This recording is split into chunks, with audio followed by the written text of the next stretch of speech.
On the north side of the island of Alonissos, which is in the northern Sporades in Greece, is a bay. And just at the deepest point of this beautiful bay is a big white building. And this big white building is an abandoned research center.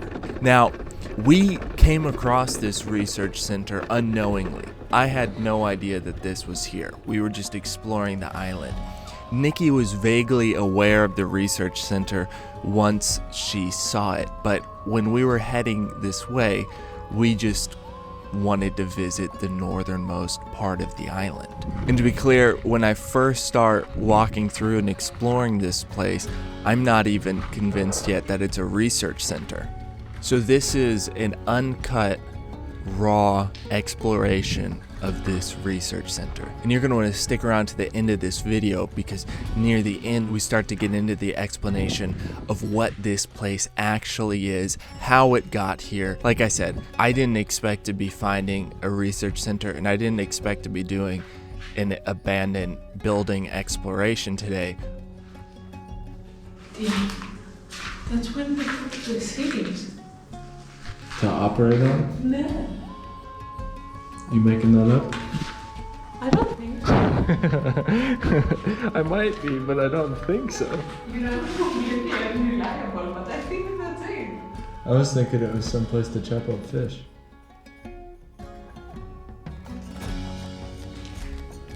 Now, I'll get into the history of this building here in a little bit, but at first, walking through this building, I'm struck with, one, how big it is. The building is massive. And then two, how much stuff is in the building. I mean, clearly most of the rooms are empty, but a lot of it looks relatively complete in many ways.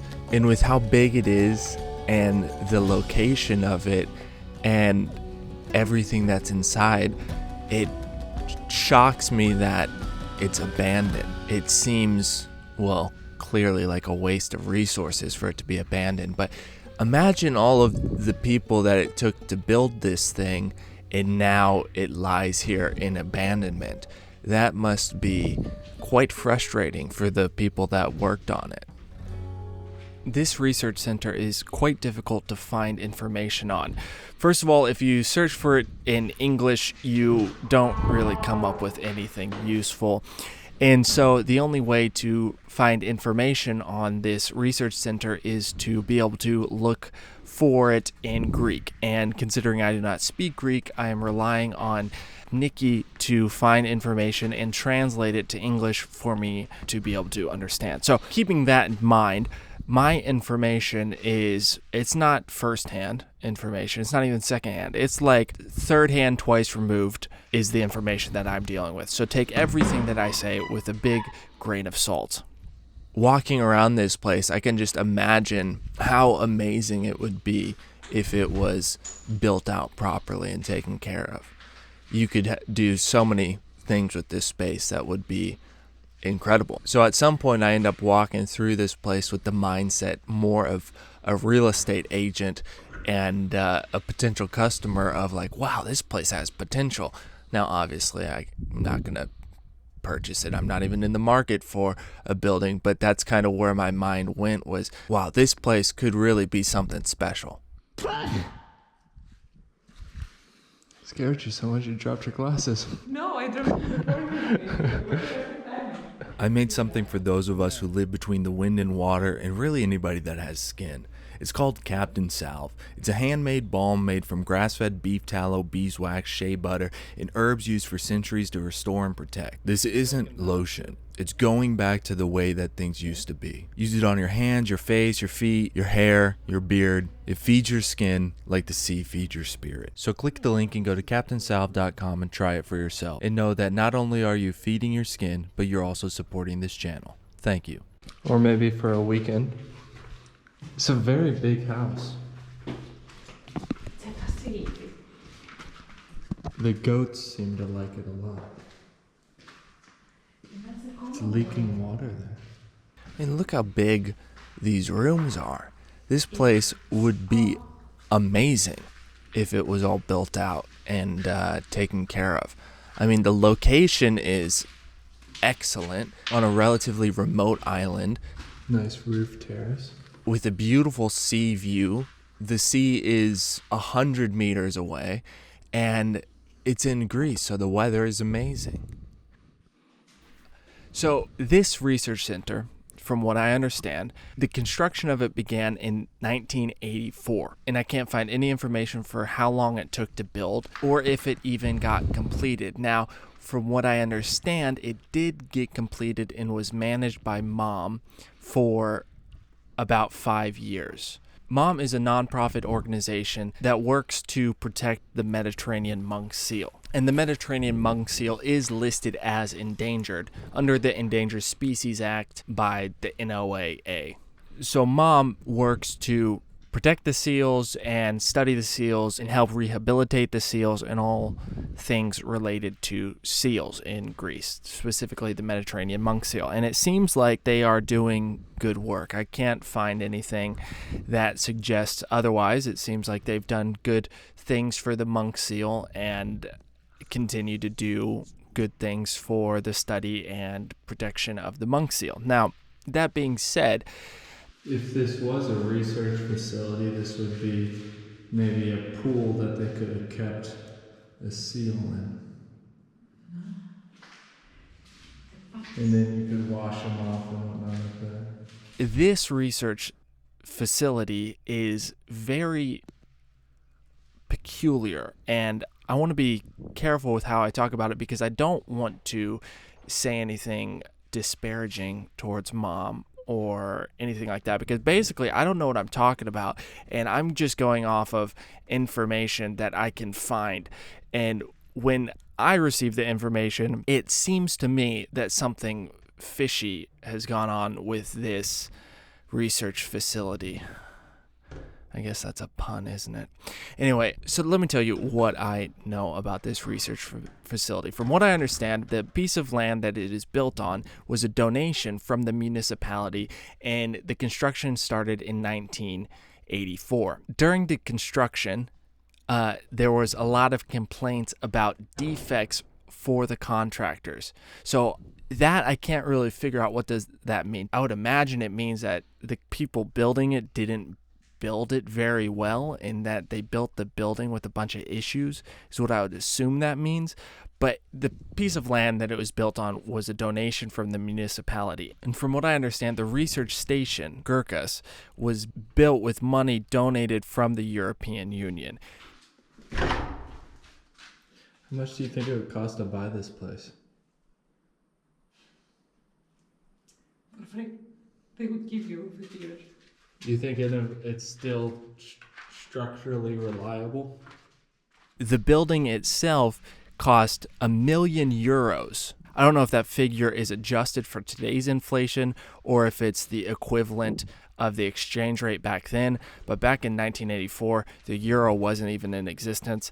But from what I understand, the building cost €1 million, so take that for what you want. If it was €1 million back then, it was a lot more now, or maybe it's already adjusted for inflation. You can't really tell.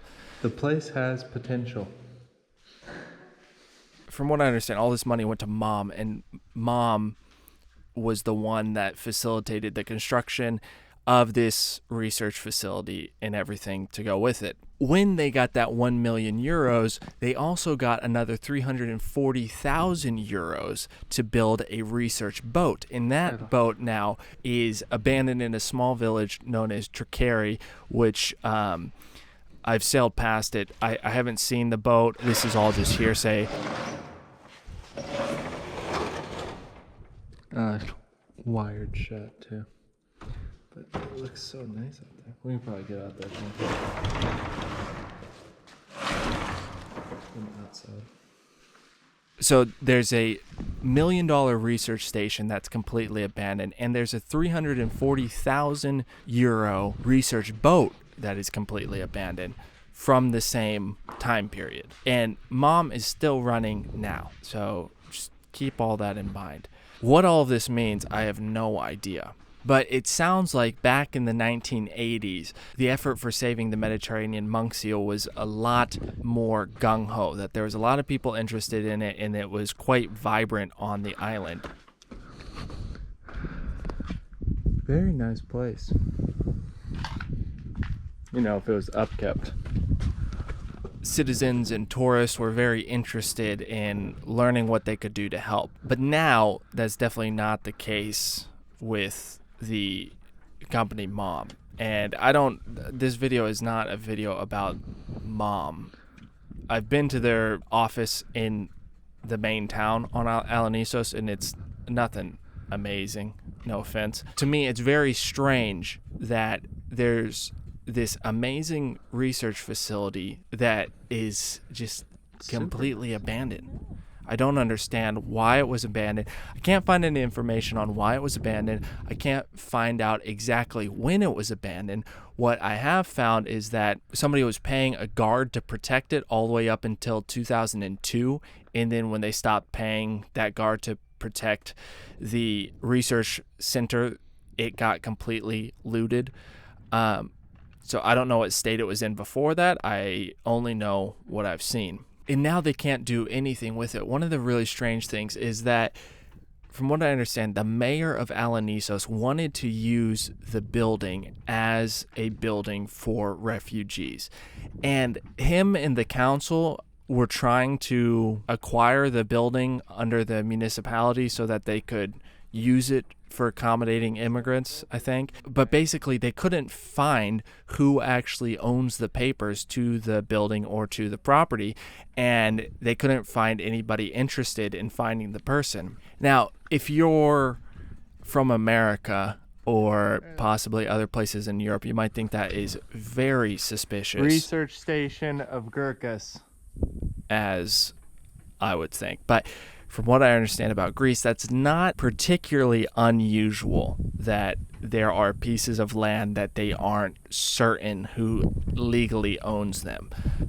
Erinnikos stamos Gurkha. Is that how you say it? You read that. Ερευνητικός σταθμός Γέρακα. I could be wrong about that, but from what I understand about Greece, that's not insanely unusual. But for it to be something of this magnitude, a research facility owned by a nonprofit organization built with money that was donated by taxpayers, you would assume that they would have a paper trail and know who owns it. But apparently they don't, which raises many questions in my mind. One of the things that's also strange about this research facility is that I cannot find any information about what they actually did in the research facility. All I can find is that the local citizens participated with boats, and there's voluntary work that was done to clean beaches of the island of Alonissos and of the whole park. The marine park expands beyond just this one island. It encompasses 4 or 5 islands. And then also, if there were emergencies on the island, because the island doesn't have a hospital, or at least a big hospital, then they would transport patients using their boats from Alonissos to the nearest big city of Volos. And they saved many lives, allegedly. This is all the information that I can find that they actually did. There was a museum, archives, and different pools which they took out, and the mayor asked the property to make it and host immigrants, but they didn't give it to him. Because nobody knows which the paperwork. Nobody knows who owns the paperwork. No.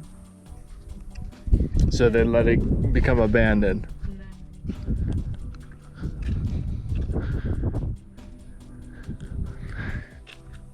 There's a door down here too. Oh, we need to close that door. Which again, I personally think is quite strange that there's no records of what occurred at this research station during those 5 years that it was managed. I do understand that this was back in the late 80s and 90s, in that Greece is a very paper-based system. Most of it's not electronic, so I can understand why some of that information would be hard to find, but you would think that it would be findable. Maybe it's possible if you were to do a deep dive into the company, Mom, that you would be able to find some more information about it, but online there's really not much information about this research facility, and the things that you do find about it just leave you with a lot of questions, and it doesn't really look great for the company and the people involved in it. The fact that 1.34 million euros seem to be completely wasted on this facility and the boat. We can just leave that there because I don't know. Like I said, my research into this is online through a language barrier, and there's just not very much information to begin with out there on it. And like I said at the beginning, I didn't even know this facility was here when we headed in this direction. If you enjoyed this video, consider subscribing. And if you really enjoy the content we make on this channel, then consider supporting on Patreon. I do appreciate those of you that support on Patreon. And stay tuned because here soon I will be posting the video of the full island exploration, which is a fun one and an eventful one. So I would recommend that you subscribe and check that out and turn on notifications so you don't miss it. But big love. See you around.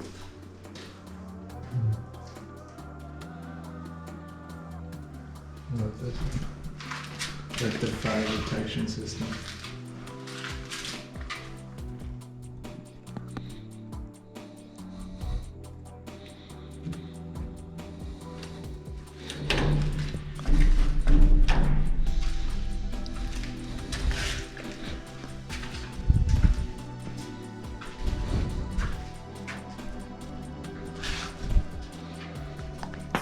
There's a bird nest.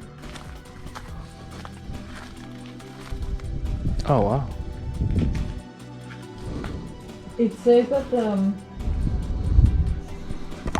there was a keeper here. No, until 2000. Do you think it's the house of the keeper? No, I'd assume so. Look, there's hairbrushes here. Towels. Stove. Every time that I set foot on a new island, I'm reminded that we're not just passing through nature, we're made of it. Out here, your skin feels everything. Salt, sun, wind, and it doesn't take very long to realize that modern products weren't made for this kind of thing. That's why I started making my own. Captain Salve isn't some idea I had in a boardroom. It's what I needed whenever the sea and the sun left their trace. It's whole, it's handmade, it's skincare that belongs in the wild. It's 100% natural, made with ingredients that don't just sit on your skin, but they feed your skin. So if you're exploring like this, if you're building a life that wears on your body in the best kind of way, or even if you're living a more domesticated life, this is for you. You're not gonna find anything like it on the shelf, and that's why I made it. Captain Salve, made from the elements for the ones who live in them. Big love. See you next week.